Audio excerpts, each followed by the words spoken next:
For a good life, a nice little, not have to be big and posh house, a house that's just necessary. But you must have a garden. My real one would be like say have maybe not as long as this, but you must have a few fruit trees, apple tree, plum trees that you can pick some fruit, you know. And just garden and just share with your neighbors and just, you know, easy life.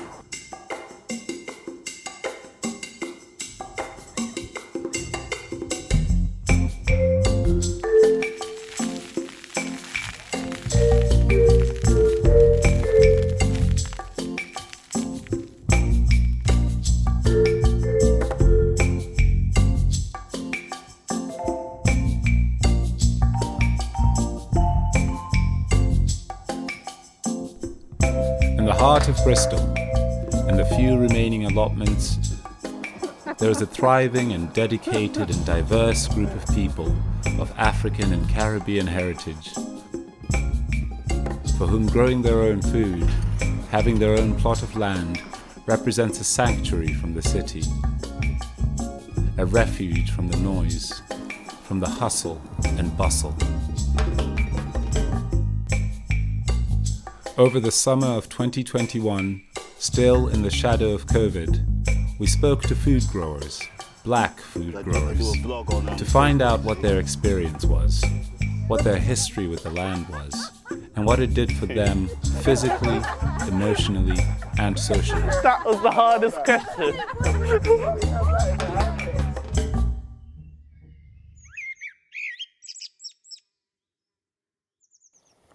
I was watching the TV one evening and I saw an interview on one of their the plots. It's up in on Muller Road. So it was a Jamaican gentleman who was being interviewed, and he was talking about, you know, how peaceful it is and pleasant it is to eat the crops that he grow, the potatoes, and he was just naming all of it. So I had an experience with buying some potatoes where when I peeled them they went sort of dark, discolored. I asked a few people why they all gone off colored, and they said no, probably it's the fertilizers. So then that just drive it home that, you know what, I would like to get an allotment so that I could grow what I eat really, and especially with potatoes, which you can store for a long time. We had land in Jamaica where we had everything planted on it, such as, you know, banana, cane, all of the Caribbean food. So, of course, it was not for market purpose, it was just for domestic level at home. So, by the time I should get to the age to start planting things properly, I was then in the UK with my parents. So. We looked up the council's telephone number for community allotment, etc. And then we asked for forms to be sent to us. We filled it in, send it off. And after we've sent it off, I've not heard anything because we were quite excited about it. We actually rang them up again to see what was happening. And I think we got it quite quicker than most people did, which we feel quite proud of and happy. I weren't born here. We were both born in Jamaica, but when my parents sent for me, I finished my education here in Bristol. So to me, Bristol is home, and it's a place where I'd like to think that you know, people get on in a multicultural way, and everything is here really. In the Caribbean, as a child, growing up in the country, you've seen a lot from the age of 4 or 5, so you know what's going on, so you just put that experience into together, practice. Yeah.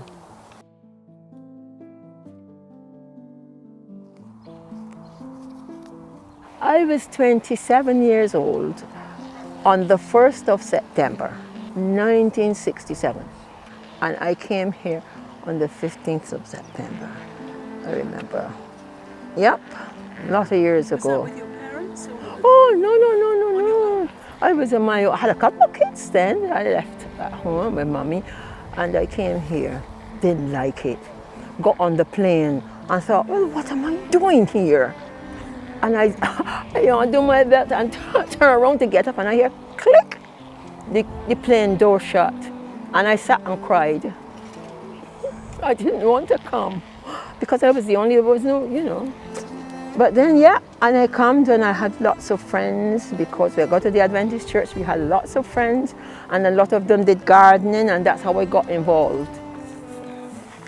In those days, gardening, Allotment gardening was lovely. People used to bring their radios and their lunches and stuff and then, and they weren't like now. People would come there and the whole time you're here you wouldn't talk. But in those days, people talked, no matter what color you were. They talked and they sat, and when lunchtime come, you sat on the grass and you ate lunch together and the radio going. Those were good days.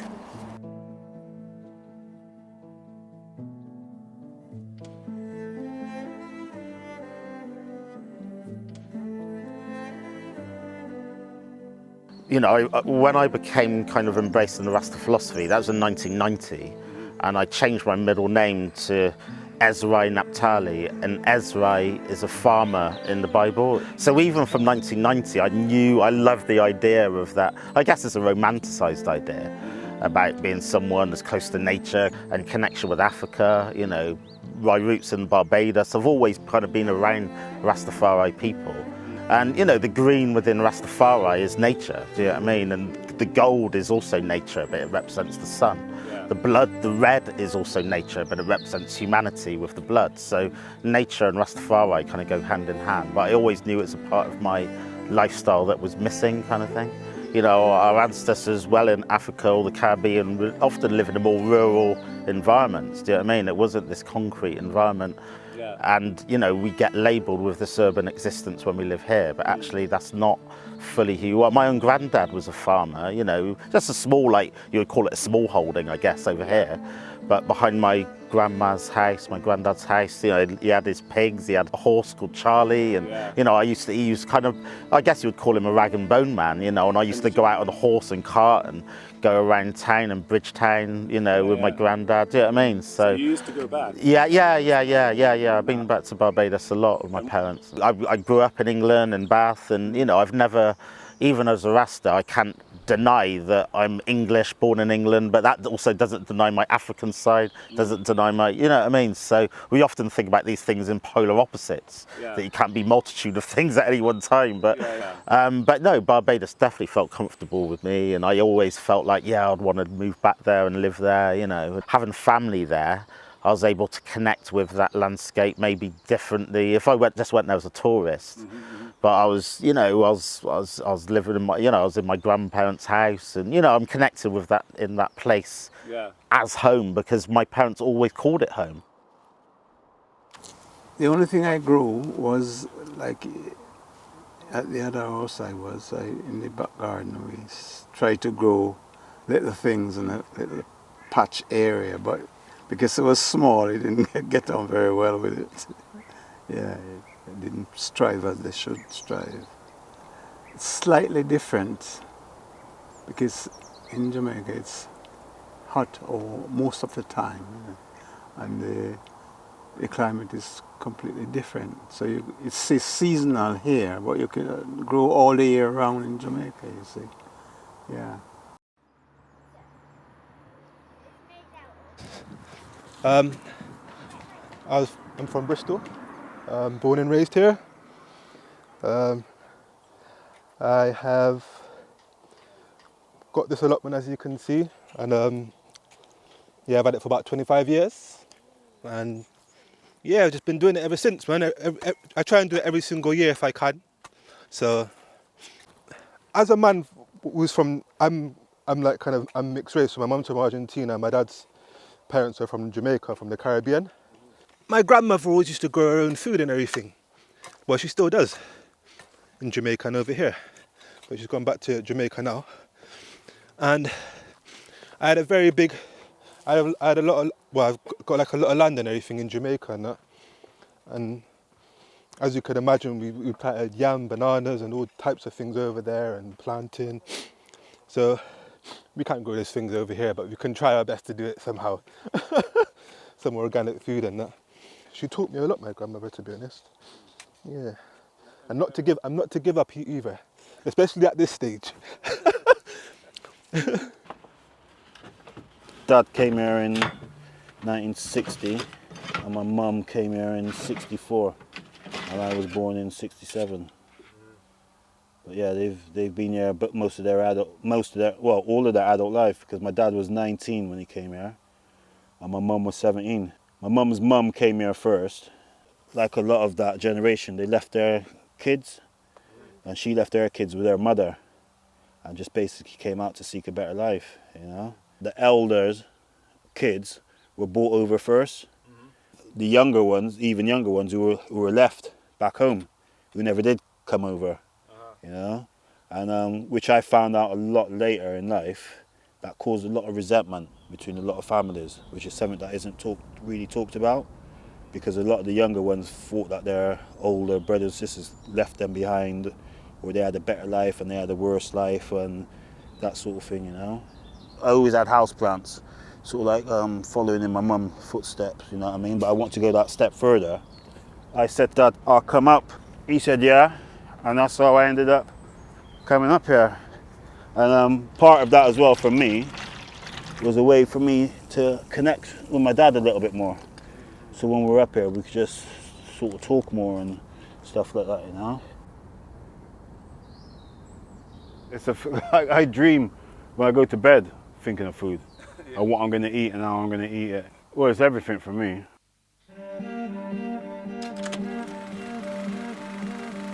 Ever since the enclosures of the 1600s, it has been difficult for the average urban dweller to have a place where they can grow their own food. Starting in 1887, the law has tried to protect these pieces of land, which are now called allotments.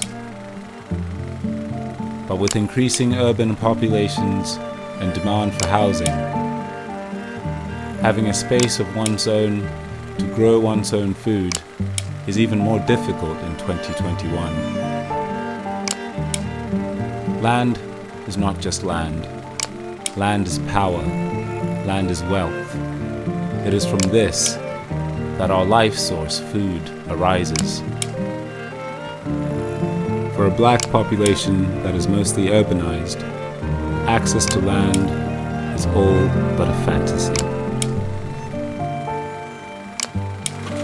So there are contradictions around the sense of ownership and belonging and these kind of things, that actually we have as much ownership and right to be here as, you know, and we know that's a fact, and that's why we fight anti-racist struggles to say we have every right to be here as anybody else. You know, the British landscape in the 17th century, 18th century, you know, was built on and definitely, you know, heavily subsidised by the transatlantic slave trade. Plantations were outsourced, so they're in the Caribbean, they're in the Americas, so Britain always maintained this genteel rolling landscape, you know, with landscapes, you know, by capability browned and the land, you know, conservation, and that. So there's always a very polite veneer to British society. But then the ownership of the transatlantic slave trade narrative came as like, yeah, but the British abolished slavery, but they were able to keep an arm's length distance from the atrocities that were happening under the British name, that were happening in other lands in the Americas. But the landscape itself is a colonial echo and it is a colonial legacy. Where do we as black people see ourselves when it comes to land ownership in the country? When you think about places like things like English heritage, you know, what gets remembered, what histories get remembered. English heritage say that a blue plaque can only go on a building, and those buildings kind of, you know, they had to be owned by someone, they had to, you know, that's where things happened, that's where people lived and were born. But in those times, though, black people didn't own buildings, but we were doing stuff. Do you know what I mean? But how do you put a blue plaque on a, you know, it has to go on something, you know. So already you're kind of missing out of a landscape when you don't own a building to have that sense of ownership of heritage. So that's where we're now talking about intangible heritage, you know, where it's not just about buildings, it's also about events, it's about people, it's about stories and things like that. So I'm fully bought into the idea that absolutely black people in this country should be having an equal stake in society, and that includes ownership of spaces, that includes, do you know what I mean, just and access to spaces, absolutely. So it's a deep one. Land is a deep one. I guess you're doing politics here then. It's all politics. It's all politics.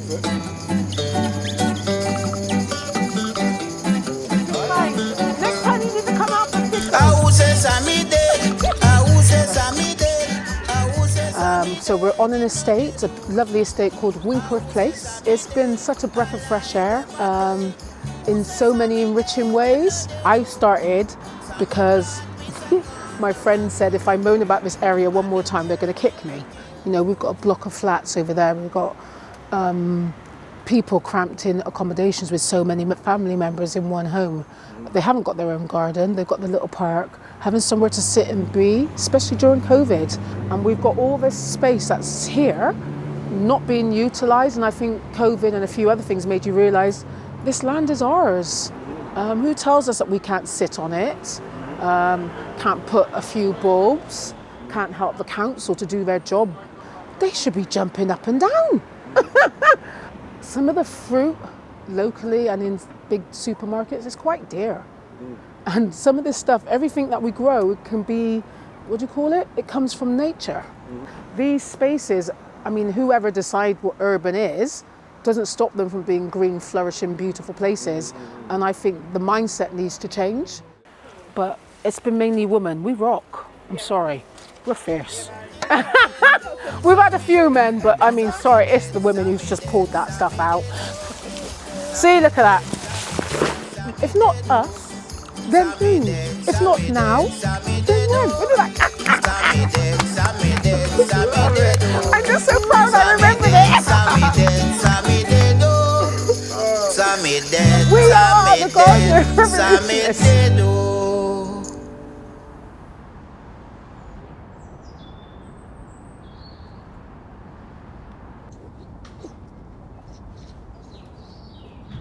And so at the beginning of the year, I applied for a flower farming scholarship, and it was a diversity initiative to try and get more people of colour farming.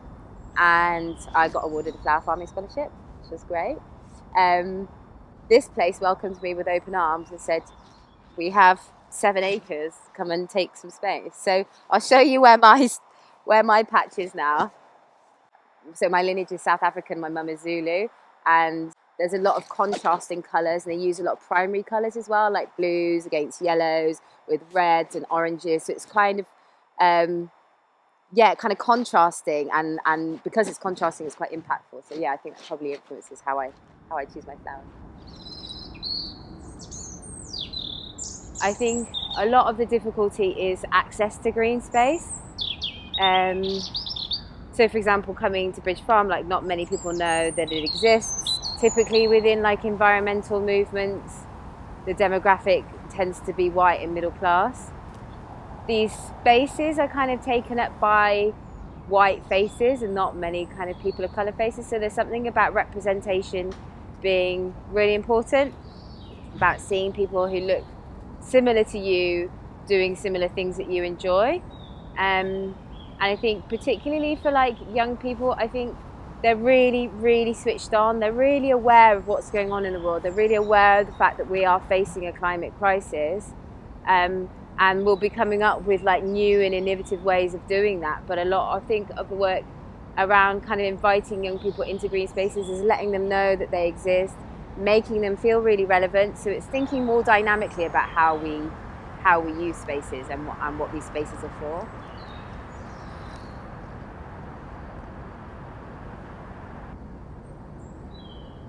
think a lot of younger people now are getting into the idea of allotments just as a little bit of an escape, almost.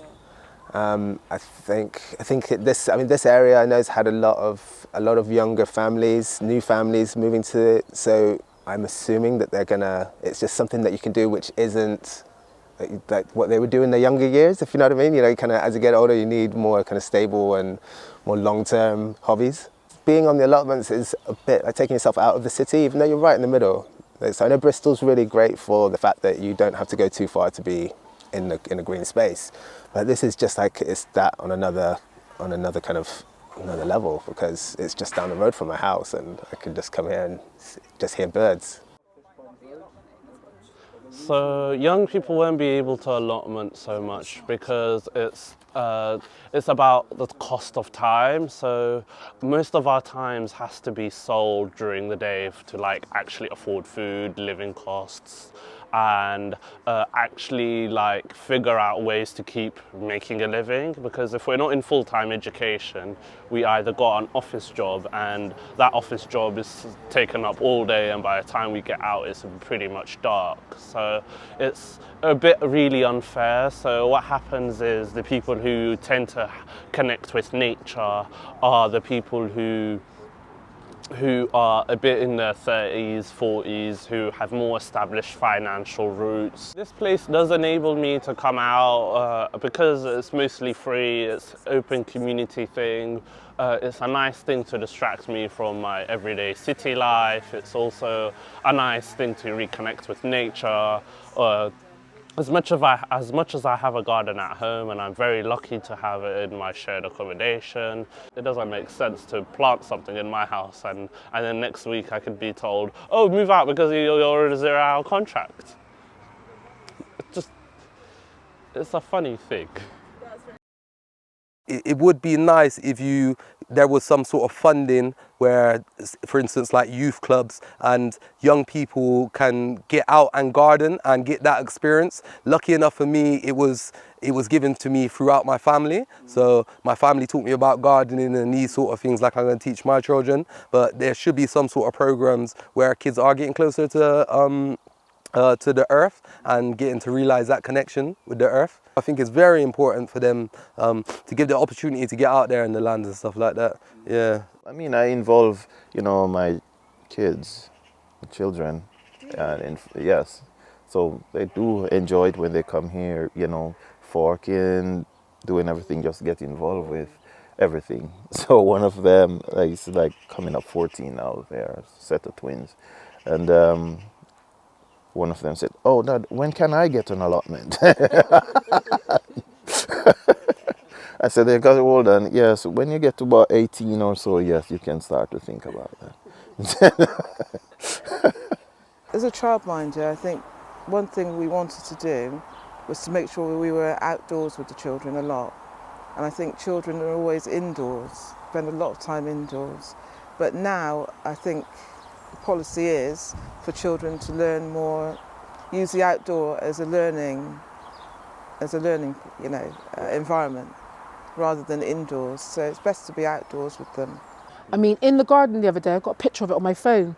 You've got this stone where somebody must have put RIPB. I mean, do you know what I mean? So that young person, for some reason, connected that was a living thing, can impact on our nature, on our ecosystems. And we need to help the young people to become aware of their wider sense. So I went on a poetry course, and on the poetry course, one of the workshops Akula introduced us to was Ron Finlay as an inspiration. Never heard of him. Maybe I have, but I didn't really know too much. So that day we did a thing on Ron Finlay, who is classed as he likes to now be called the gangster gardener. Yeah? And then he said something else that I hold on to. He said, a child who touches a tomato, grows a tomato, will eat a tomato. And I went, that's it. Some bulb went off in my head. Obviously he was a black male, but his story, not similar to here, but had some nuances that made sense. It is what it is, people power, they want people power. We've got it. Got garden power. The power is there. The power is there. As the world has awoken from the shock of COVID, it has become clear to many what the outdoors can be, what the outdoors are. A source of pleasure, a source of mental health, connection with nature and connection with others. Allotments are a small but important part of this story. The ability to grow one's own food and take a moment away from the rat race. I run a catering business called Jerk King, where we sell authentic Jamaican food. And yeah, I love cooking and love growing food. Where's the spade? I might have to grab the spade to grab up some potatoes with it. So my dad had 2 restaurants in Bristol in the 60s and the early 80s. That's where my inspiration come from. We started Jerk King basically, yeah. And everybody said, "Wow, you're so good, why did you do this all the time?" And that's my passion basically, is just serving people and making them feel nice and producing good foods for them. The original intention for Bridge Farm is to build affordable eco-houses on this kind of 7-acre plot. And that vision was to provide, obviously, a kind of homes for a city that's kind of experiencing a housing crisis. The kind of longer term vision is to kind of set up a therapeutic flower farm, and like this I see as kind of like as cutting my teeth in lots of different ways, like not only just learning like how to grow the flowers themselves, but also how to exist in community and how to do that in a city as well. I think there's this kind of like misconception that in order to be a farmer you need to be in the countryside, and it's lonely and it can be racist and it can not be a very nice place for like black people and people of colour. So I'm really interested in how to do this on a bigger scale, benefiting more people in the city. Literally growing your own food that you don't have to buy. So we didn't buy potatoes for a while. I was told that the potatoes from the allotment lasted longer than the potatoes from the shop. Obviously you get to talk to other people, you get to meet other people. Being outdoors, and especially in good weather, and just being preoccupied with something else has helped my mental health, definitely. Definitely feeling an attachment to this spot now. It's weird, even in the short time that we've been here, I can see myself staying here for a good while. And yeah, even like when the neighbours around, I associate that spot with them, and if they leave then I'm sad. It feels like they've moved away, even though they haven't, and they'll probably still come and visit, but yeah, it becomes an extension of you, I guess. It's like an extension of your home. You're out in the fresh air. You're eventually going to grow things what you can eat, or even like, say for example, you don't even necessarily even have to have like vegetables or fruits or anything. You can just like plant like a wild, like flowers and stuff like that, and just attract like wildlife and stuff. In this day and age, yeah, I think hopefully we could do more cultivating. I think this is the kind of the future of it, in a sense. Making your own food and stuff like that, you know? If you're not looking after your garden, then as far as I'm concerned, you need to move out. Why have you got a house with a garden if you're not going to look after the garden? People of African and Caribbean heritage have always had growing at the core of their culture, a celebration of oneness to each other and to the land and its fruits. In the urban settings of the UK, where the vast majority of us live, allotmenting combines acts of self-care with the spirit of quiet resistance to claim a stake in the land on which we have been historically exploited, land from which we are now separated. Like our ancestors before us, we will continue to fight for the right to occupy green space and grow food so our children and their children alike can know the joys and fulfillment of being one with the land.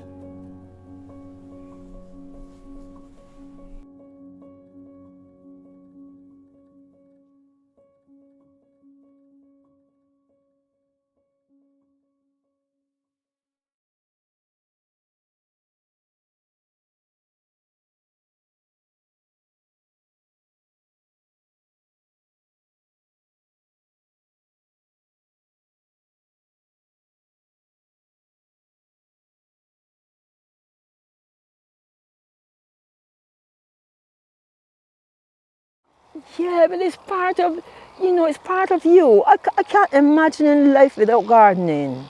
It's something we'll be missing. I wouldn't know what to do with myself, to be honest. But you know what to do with yourself? Ah, boy, I live. Hey, sir. Hey. Google soup recipe, man. Hey. I live. Hey, sir. Hey. Mama tell me say no sell the gungo peas. Mama tell me say we shell the gungo peas. Want all beef, don't put with it. Some fresh meat, don't put with it. Some cow skin, don't put with it. Some chicken foot, don't put with it. Gungo soup now, she want to drink. Some soup now, she want to drink. I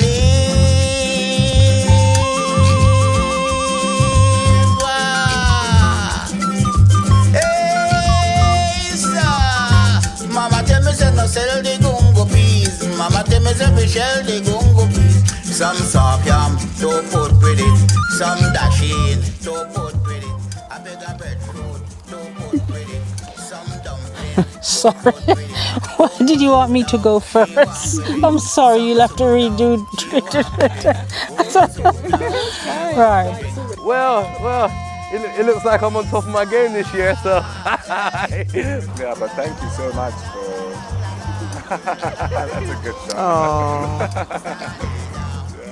Actually, it's so brilliant. It's because his yield was even better than mine. Hi, I'm Gulid. And I'm Gulid Mohammed, and I'm and my age is 22. I'm Gulid Mohammed, and I'm 22 years old. The hardest part. Thank you. I couldn't imagine having a pond when my dad was there. Yeah. He'd be like, pond? What do you want pond for? You know what I mean? Breaking a bit of a sweat here, so it's a good workout also. So. Yes, yeah. Things that you've grown yourself taste so much better. It's hard to explain. And I think I sat on poo. I, in my new skirt, sat on poo. And I've got enough sound bites to get an Oscar now.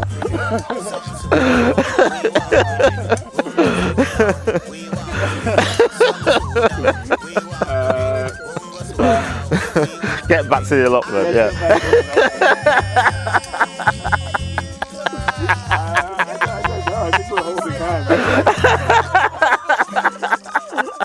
You done with me? Yeah. Good, I can get back to gardening.